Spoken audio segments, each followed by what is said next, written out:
Dneska pojedeme do Vapky a umyjeme si tu Corollu a ukážu vám, jak pomocí aktivní pěny můžete umýt auto krásně, bez toho, aniž byste použili kartáč. Samozřejmě spousta lidí ví, co to je aktivní pěna, takže pro ty převážně tohle video úplně není. Ale taky spousta lidí jsem se setkal, že neví, že vůbec aktivní pěna je a co to vlastně je na těch Vapkách.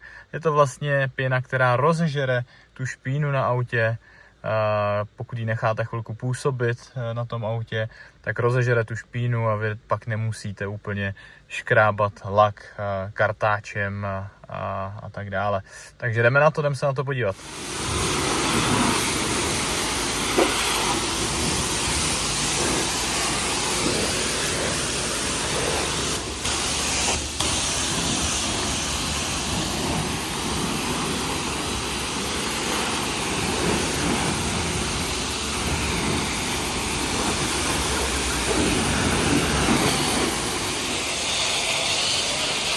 Tak, přidáme aktivní pěnu.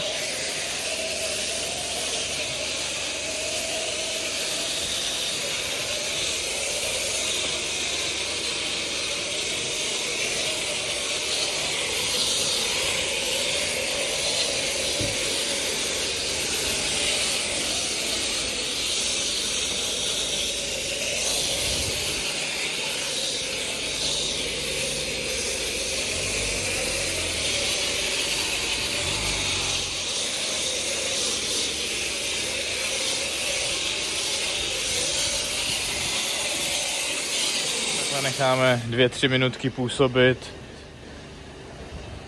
na celém autě. Počkáme.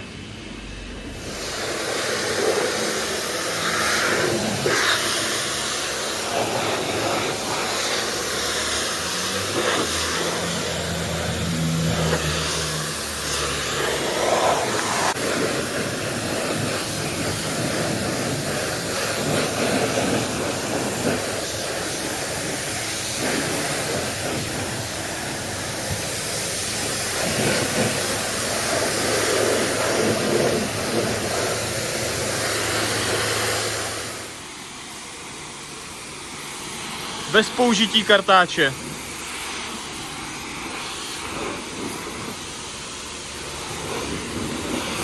Krásně. Tady to bylo celý od nějakých od nějaký špíny a je to prostě celý čistý. Tak, přidáme tomu ještě vosk. Důležitá věc, vosk, který ochrání ten lak před nečistotami a je to fakt znát, když tam dáte ten vosk navíc.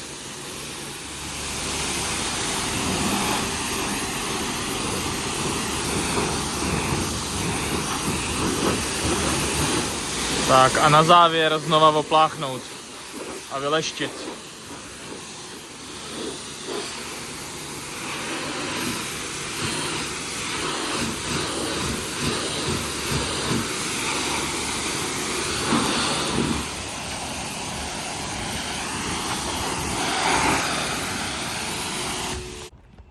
No, takže jak můžete vidět, krásně čistý, bez použití kartáče na Vapce pomocí aktivní pěny.